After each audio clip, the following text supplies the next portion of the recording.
PESA 17 संवर्ग भरतीच्या बाबतीमध्ये 1 ऑगस्टपासून आदिवासी युवकांनी पेसा क्षेत्रामध्ये जागा भरल्या जाव्यात म्हणून आंदोलन सुरू केलं आणि ते आंदोलन काल त्याचा 29वा दिवस होता। आंदोलनाची दखल कोणी घेईना म्हणून आपल्या सगळ्यांचे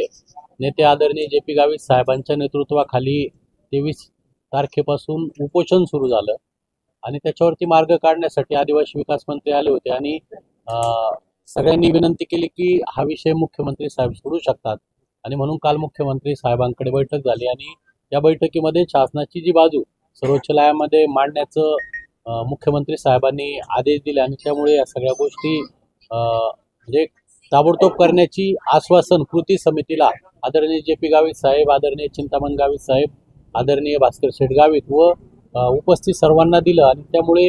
हे उपोषण आदरणीय जे पी गावित साहेबांच्या नेतृत्वाखाली साहेबांनी सांगितले तात्पुरता आम्ही थांबवतोय, परंतु 15 सप्टेंबरपर्यंत जर या युवकांना न्याय दिला नाही, या 17 संवर्गाच्या जागा व इतरही ज्या मागण्या आहेत त्या जर पूर्ण केल्या नाही तर परत आंदोलन करण्यात येईल आणि मला आशा आहे की माननीय मुख्यमंत्री साहेब यामध्ये लक्ष घालून आदिवासी बांधवांना किंवा आदिवासी समाजाला या पेसा भरतीला न्याय देतील असं मला वाटतं। आमचं हे जे आपल्या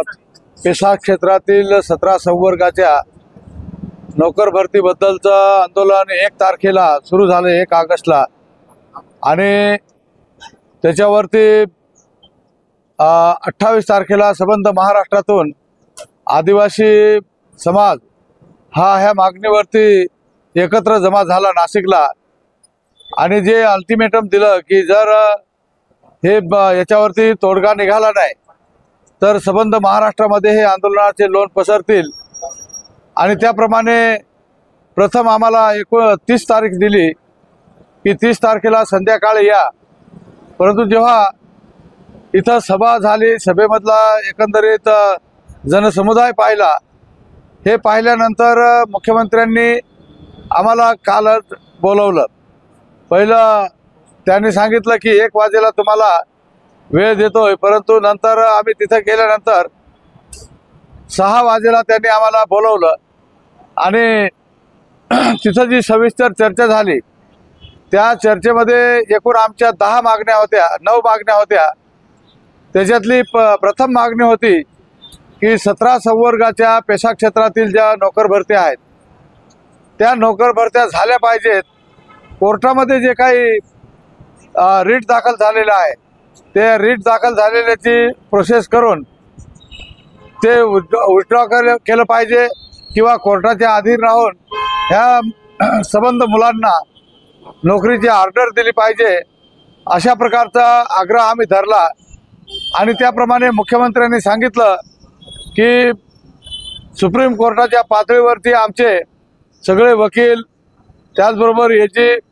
ॲडव्होकेट जनरल हे सगळे कामाला लागलेले आहेत। 2-3 दिवसामध्ये याच्यामध्ये काहीतरी निकाल लागेल आणि जो मुलांचा रोखलेला मार्ग आहे तो मोकळा होईल आणि म्हणून त्यांना आम्ही सांगितलं की किती दिवसात होईल हे। त्यांनी सांगितलं की आम्ही 15 दिवसात करतोय, पण 15 दिवसात त्यांनी कबूल केलं, परंतु मागे पुढे वेळ होईल, त्यांना आम्ही अल्टिमेटम दिलेलं आहे। अमर सोळंके, मी नाशिककर न्यूज, नाशिक।